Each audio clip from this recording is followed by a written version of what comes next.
잘 드러나지는 않지만 사회적으로 심각한 문제 중에 하나가 은둔형 외톨이 문제가 많이 심각합니다. 사회적인 구조가 그럴 수 있다고 이해는 되지만 사회를 거부하고 사회에서 고립되고 폐쇄된 공간을 좋아하고 그래서 콕 박혀서 자기만의 세계에서 벗어나지 못하는 사람들이 점점 많아지는 세상 속에서 살아가고 있습니다. 이런 사람들은 아무런 감동을 주거나 받거나 이런 것이 없이 사람과의 관계도 다 끊어버리고 그런 후유증이 하나님과의 관계까지 끊어버리는 그런 안타까운 일들이 벌어지고 있습니다. 하나님은 우리를 창조하실 때 희노애락을 맛보게 창조하셨습니다. 그래서 우리 삶 속에 좋은 일이 생기면 기뻐하게 만드셨고 때로는 억울하거나 불의한 일을 이런 일이 생기면 분노하게도 만드셨고 때로는 어떤 상실감이나 이별 같은 게 있을 때는 슬퍼하게도 만드셨고 또 만족감이나 행복감이 올 때는 즐겁게 살도록 만들으셨는데 요즘에는 그런 희노애락의 감정도 점점 메말라가고 또 기형적으로 한쪽만 너무 치우쳐버리니까 그런 질병을 얻게 되는 일들이 많이 벌어지고 있다는 것이죠. 근데 이런 문제가 신앙 안에서도 있다는 겁니다.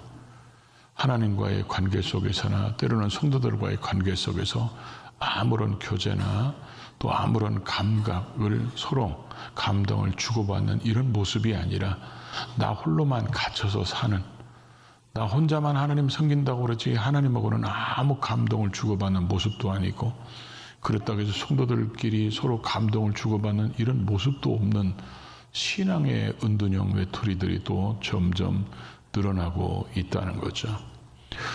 하나님께서는 예수 그리스도를 십자가에 못 박아 죽게 하시고 부활케 하셔서 우리를 구원하신 하나님은 우리의 신앙은 억압을 하거나 얽매이게 하거나 마지못해서 억지로 무거운 짐으로 짓눌리게 하기 위해서 우리를 부르신 분이 아니라는 것입니다. 신앙은 우리에게 자유함을 주고 그 자유함 속에서 하나님의 은혜를 누리고 그래서 그 하나님 때문에 행복한 삶을 살아가도록 하나님께서 우리에게 원하시는데 우리의 신앙적인 문제가 있다면 그런 하나님 주시고자 하는 그런 은혜와 감동을 우리가 놓치는 신앙생활을 할 수도 있다는 것이죠.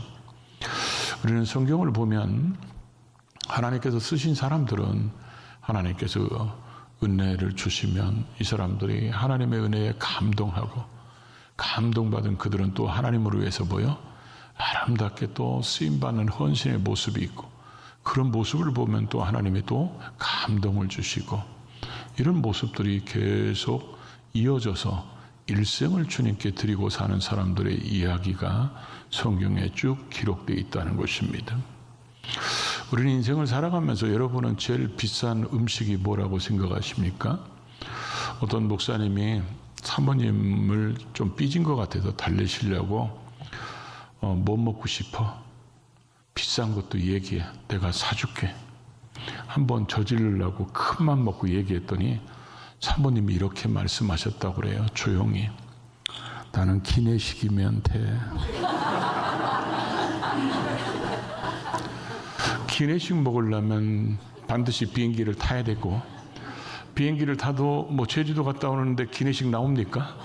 이건 몇 시간짜리 타야 되고 그래가지고 말 잘못해가지고 아주 비싼 그러니까 제일 비싼 음식은 기내식이라고 그러는데 우리의 삶 속에서 제일 오래가는 먹거리는 감동이라는 것입니다.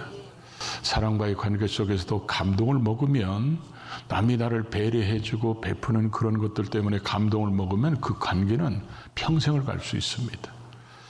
하나님과 우리 사이에도 마찬가지입니다. 하나님이 베푸시는 감동의 맛을 보고 또 우리가 하나님께 드리는 그 감동을 또 하나님은 받으시고 이런 관계가 지속되면 일생을 주의 손에 붙들려 쓰임받는 사람이 될 수 있습니다. 오늘 저는 두 사람의 얘기를 통해서 우리 모습을 한번 돌아보고자 합니다. 아브라함과 마리아라는 사람의 이야기를 통해서 우리는 과연 하나님 앞에서 그런 감동을 주고받는 그런 살아있는 신앙생활, 행복한 신앙생활을 하고 있는지를 돌아보고 우리의 모습에 부족한 것은 어떤 모습인지를 깨닫고 다시 돌이키고 회복되는 그런 시간이 될 수 있기를 주의 이름으로 축복합니다. 여러분들의 얼굴이 많이 어두운 분들이 계세요. 그래서 우리 권사님이 그 팩을 2만 매를 기증하셨어요. 그래서 이제 다 전도용으로 써야 되는데 여러분 얼굴을 보면 더 이상 이뻐지면 곤란한 분들이 많아요. 물론 아멘은 하나도 못 하죠. 그래서 여러분 얼굴에 팩을 좀 발라드려서 다음 주에는 좀 이 어둠을 물리치고 환한 얼굴을 봐야 되겠다 이러면서 조금이라도 더 감동을 드리려고 그러는데 감동이 안 되나 봐요. 제가 가끔 여러분들에게 카톡에 뜨는 분들만 생일에 문자 드립니다. 그리고 또 카톡에 뜨는 분만 선물 드려요. 이렇게 문자로만 쓰시는 분들은 제가 드리기가 어렵더라고요. 그래가지고 그런 생일 선물, 생일 문자를 드리면 어떤 분들은 야, 목사님한테 내가 태어나서 처음 받아봤다. 뭐 장문의 카톡을 쓰시는 분들이 계세요. 그럼 그걸 보면 내가 감동돼가지고 선물을 더 비싼 것으로 바꿔야 되나? 이런 감동이 주고받는데 매년 받는 분들은 별로 감동이 없어가지고 답이 점점점 짧아져요. 그러다가 그냥 이모컨 세금 나가는 거 아니니까 좀 팍팍 눌러주면 될 텐데 그것도 안 눌러. 그래가지고 어떤 때는 이 생일 선물을 취소할까 이런 고민도 할 때도 있어요. 제가 왜 이 말씀 드리냐면 사람은 아무것도 아닌 것 같아도 주고받는 속에서 감동을 먹고 감동을 받으면 인간관계가 좋아지면 삶이 행복해져요. 우리가 하나님과의 관계 속에서도 그렇게 살면 신앙생활이 행복해지면 모든 면이 다 기쁨과 감사가 넘치는데 그게 막히면 인생이 힘들어집니다.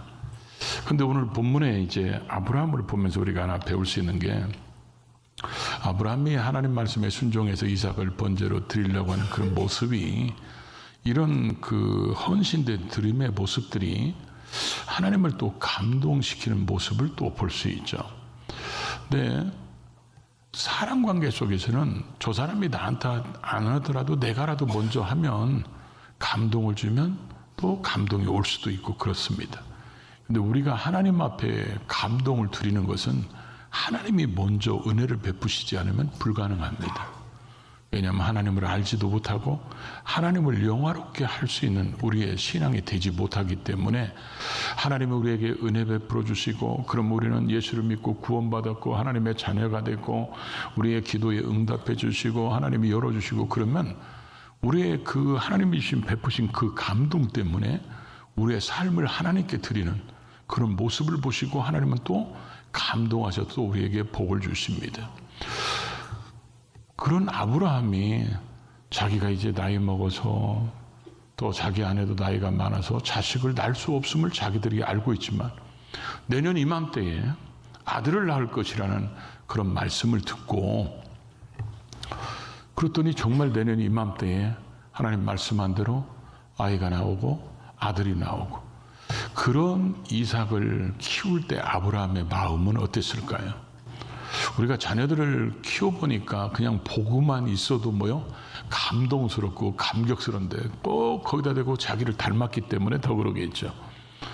근데 하나님의 약속으로 하나님의 응답으로 하나님이 주신 선물로 이삭을 키울 때는 얼마나 또 아브라함은 감동스러웠을까요?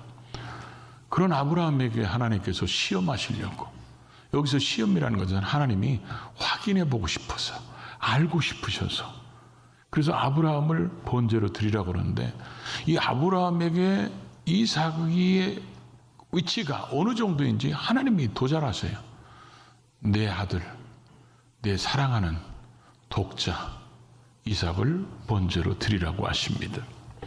근데 여러분 성경에 보면 이 독자 이런 말들이 예수님한테는 이는 내 사랑하는 아들이요 내 기뻐하는 자라고 마태복음 3장이나 마태복음 17장에 써 있는데 예수님은 우리의 독생자라고 우리가 보통 표현하잖아요. 그럼 독생자, 독자라는 그런 의미는 두 가지 의미가 있어요. 하나는 다른 것으로 대체될 수 없는 유일한 하나밖에 없는 그 무엇과도 뭐요? 바꿔질 수 없는 그런 딱 하나밖에 없는 이런 의미도 있지만 또 하나는 소중하다는 의미가 있어요. 아브라함에게 내 독자 이삭을 드려라 했을 때 아브라함에게는 독자만 있는 게 아니고 이미 누가 있었죠? 이스마엘이 있었습니다.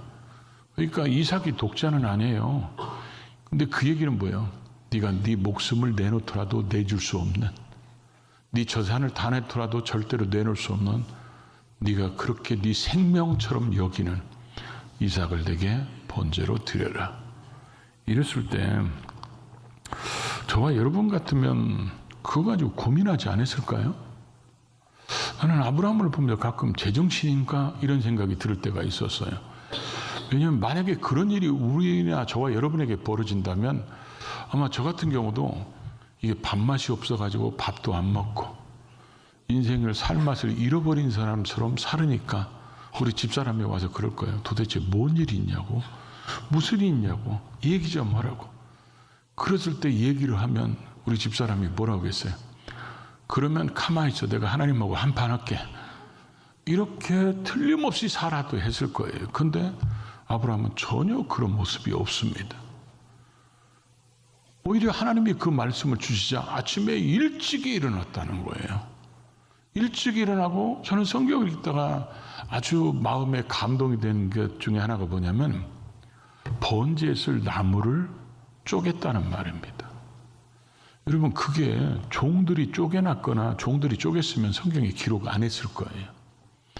아브라함이 자기 손으로 자식을 제물로 드려야 되고 그 자식을 태우기 위한 그 제물을 쓸 수 있는 나무를 자기가 쪼개는데, 아브라함이 하나님 앞에 대해서 하나님이 이러시면 안 됩니다, 이럴 수 없습니다, 이런 마음을 가졌다면 도끼질하다가 도끼 집어던져 버렸을 거예요. 그리고 종들한테 관이 하필하고 그 이삭을 데리고 가야 될 그 나귀를 두드러 패거나 그랬을 겁니다. 그리고 분명히 가기는 그쪽으로 가는 것 같으면서 엉뚱한 길로 가든지 그랬을 거예요. 근데 성경은 그런 모습이 전혀 없습니다. 오히려 아침에 일찍이 일어나가지고 나무를 패서 자기가 준비하고 종들도 깨워서 준비시키고 자기 그 나귀도 준비하고 아들도 준비한 그 이유가 뭘까요? 왜 아브라함은 자기가 신도 아닌 이상 어떻게 그렇게 이런 상황 속에서 한마디 하나님 앞에 항의나 때로는 하나님 앞에 원망이나 아니면 그 문제로 고민하거나 이런 흔적도 없이 아침에 일찍이 일어났다고 그랬을까요? 그것은 아브라함도 하나님의 마음을 알았기 때문에 그렇습니다. 하나님이 왜 그렇게 내 가정 속에, 내 인생 속에 어렵게 하나님의 특별한 선물로 주신 이 이삭을 왜 하나님이 그렇게 하셨는지 그 하나님의 마음을 아니까 고민 한번 하지 않습니다.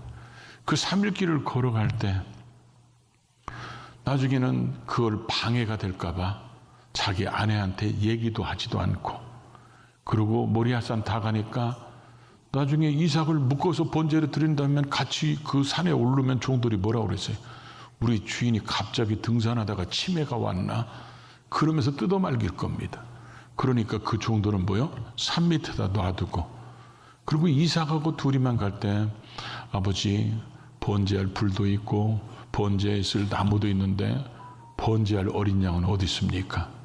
그랬더니 하나님이 너나 나를 위해서 준비할 거다 이렇게 하지 않고 하나님이 자기를 위해서 친히 준비하실 것이다. 하나님이 하나님 자신을 위해서 그렇게 준비할 것이라고 얘기하면서 올라갑니다. 그럼 올라가는 그런 모습을 우리가 쭉 보면 아브라함이 참 대단하다는 생각이 들죠. 근데 성경은 이 아브라함이 이삭을 잡으려고 이렇게 표현하고 있어요. 이 잡으려다는 말이 제가 원어를 뭐라고 써놨을까 봤더니 원어 사전을 써놓은 거기에 어떤 그 원어 사전을 쓰는 분이 이렇게 써놨더라고요. 우리 성경 중에서 가장 강력한 단어를 가장 약하게 쓰는 단어가 잡으려니 이 말이다 이렇게 써놨어요. 그래서 도대체 이 말이 그럼 다른 데서 어디서 쓰였나 이렇게 봤더니 이 말의 의도가 뭐냐면 우리 성경을 보면 칼로 그 아들을 잡으려고 이렇게 이 귀절만 쭉 읽다 보면 잡으려고 폰만 잡았다가 잡으려고 그냥 흉내만 내고 이런 것처럼도 보일 수 있거든요. 근데 원어에 보면 그런 의미로 쓰여져 있는 게 아니라 살해하다, 도살하다, 짐승의 목을 자르다 이렇게 써 있습니다. 그러니까 아브라함이 강력했다는 것을 보여주는 거예요. 하나님 앞에서 자기가 어떤 추호의 그런 하나님의 의견에 반대하는 이런 모습들이 아니라 완전히 자기를 부인하고 완전히 단념해서 하나님 말씀이라면, 하나님이 원하신다면, 그래서 하나님의 절대 주권을 인정하지 않으면 이렇게 될 수 없는데 아브라함이 그런 모습으로 결단된 모습으로 드리니까 하나님께서 나중에 아브라함아 아브라함아 그러면서 내 아들 이삭에게 손대지 말라, 그에게 아무 일도 하지 말라, 그러면서 이제야 내가 나를 경외하는 줄 알았다 이렇게 표현하고 있는데 그 말씀도 원어를 보면 이렇게 써 있더라고요. 하나님께서 아브라함을 막으셨다. 아브라함을 불렀잖아요. 하지 말라고. 왜냐하면 아브라함이 하나님을 사랑하는 것을 확인하셨기 때문이다. 이렇게 써놨어요. 하나님께서 아브라함의 그 모습을 보고 하나님을 얼마나 사랑하는지를 확인하셨기 때문에 하나님께서 그걸 막으셨다는 거예요. 이런 아브라함의 모습을 보고 하나님은 얼마나 감동스러웠을까요? 하나님이 은혜 베푸신 것 때문에, 자식을 주신 것 때문에 아브라함도 감동하고 살았지만 그렇게 순종하는 아브라함의 모습을 보고 하나님은 얼마나 감동하셨을까요? 지금 우리의 신앙 속에 그런 모습이 있느냐는 거예요. 하나님과의 관계 속에서 하나님이 주시는 그 은혜로 인하여 우리는 감동을 먹고 우리는 우리의 삶을 통해서 하나님께 감동을 드리고 있는지.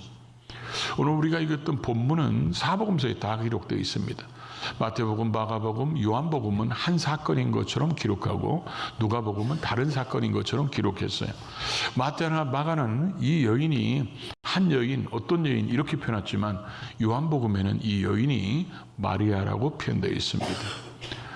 그래서 베다니 나병 환자 시몬의 집에서 예수님이 식사하실 때 이 매우 귀한 나드 한 근을 든 옥합을 가져와서 깨서 예수님 머리에 부었고 그 기름이 흐르니까 결국은 자기 머리털로 예수님을 발을 닦아주는 일이 벌어졌을 때 사람들의 반응은 성경은 이렇게 표현합니다. 화를 내며 책망했다는 거예요. 이 책망했다는 말의 원어를 보니까 막 말이 콧김을 내는 것처럼 완전히 지금 고급어는 한번 쓸게요. 뚜껑이 열린 상태. 사람들이 그렇게 지금 이 여인에게 왜 낭비 아니냐, 왜 허비 아니냐. 가룟유다는 또 나서서 그러죠. 그걸 바르면 300데나리온은 갈 것이고 300데나리온이면 가난한 사람들을 얼마나 많은 사람을 구제하는데. 근데 이런 사람들 치고 지 돈 내서 하지는 않거든요. 세상에 그런 사람들 참 많습니다. 자기 돈은 절대 안 내죠. 그리고 또 요 가룟유다에 대해서 요한은 가로치고 뭐라고 써냈어요? 저는 도적이라 훔쳐가려고 그랬다는 거죠.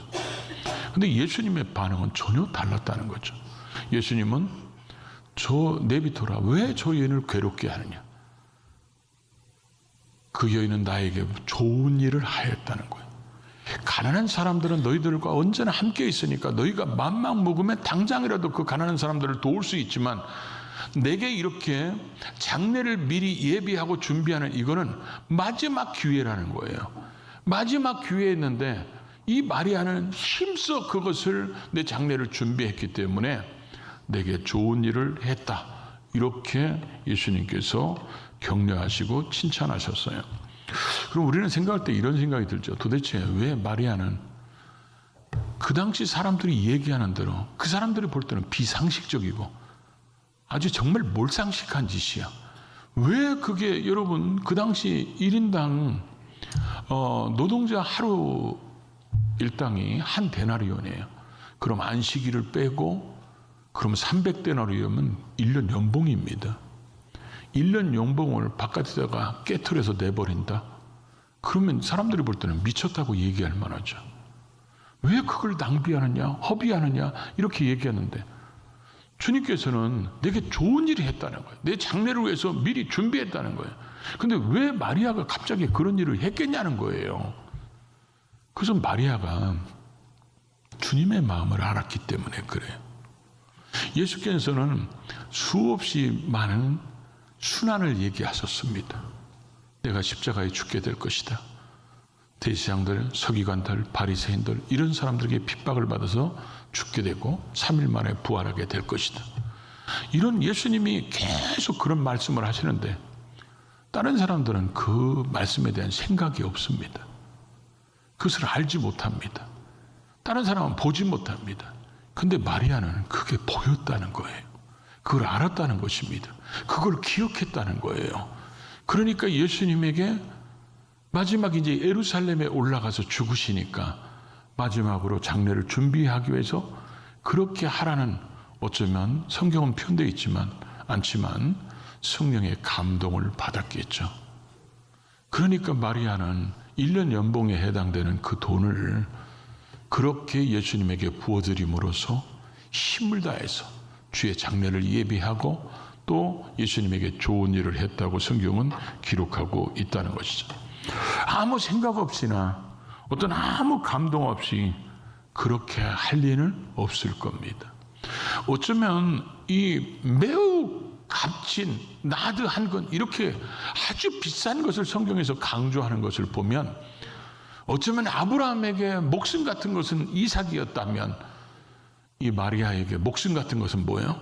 이 매우 값진 나드 한 근이었을 거예요. 그런데도 그걸 주님이 감동하시고 주님이 이제 곧 십자가에 죽으러 가시는데 그걸 말씀하신 것을 기억하고 그 주님의 마음을 알았기 때문에 드릴 수 있는 사람이었다는 거예요. 주님으로부터 받은 은혜를 알고 주님으로부터 받은 말씀을 알기에 자기가 정말 내놓을 수 없는 것 같을지라도 주님으로 해도 내놓을 수 있는 이런 헌신된 드림이 주님을 또 한 번 감동시키는 이런 모습을 만들어 냈다는 것이죠. 우리가 신앙 속에서 이런 큰 감동을 어쩌면 인생 속에 몇 번이나 있겠어요. 신앙생활 속에 어쩌면 한 번이나 두 번밖에 없을 겁니다. 그런데 이런 감동은 죽을 때까지 가거든요. 이런 신앙의 감동을 먹으면 우리는 예수 그리스도를 통해서 나를 구원하셨다. 이 감동 하나로 우리는 지금도 믿음 생활하고, 다메섹에서 주님 만난 바울은 자기 인생을 드리잖아요.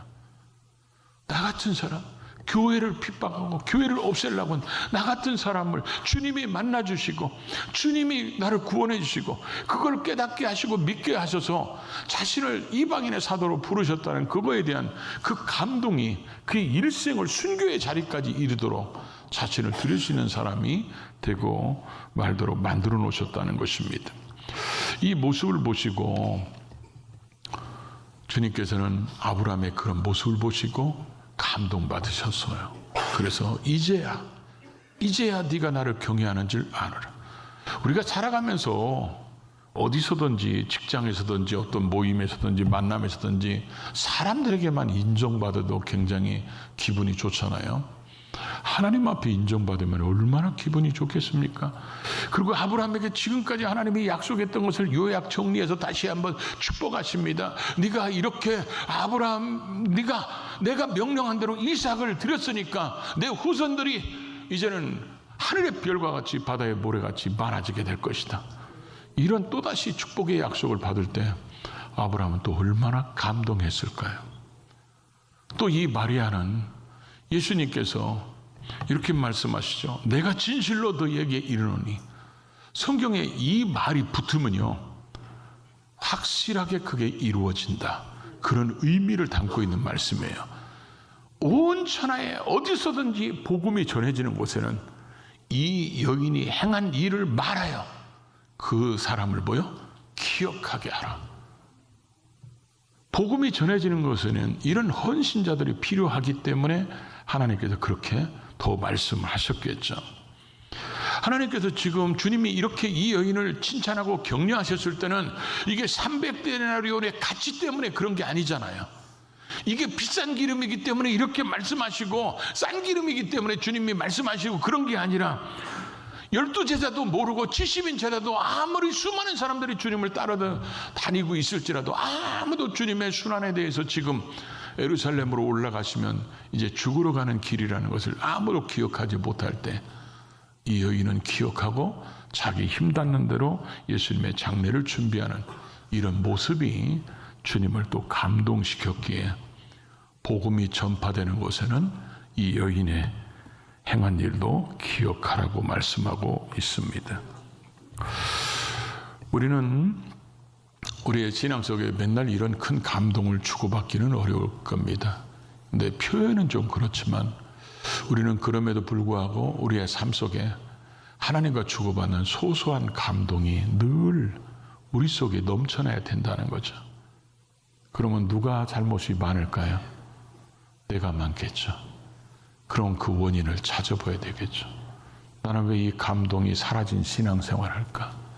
나는 왜 메마른 심정이 돼버리고 심령이 돼버리고 나는 왜 마음이 뭔 일만 있으면 이렇게 분노만 일어나는 강팍한 마음이 돼버렸을까?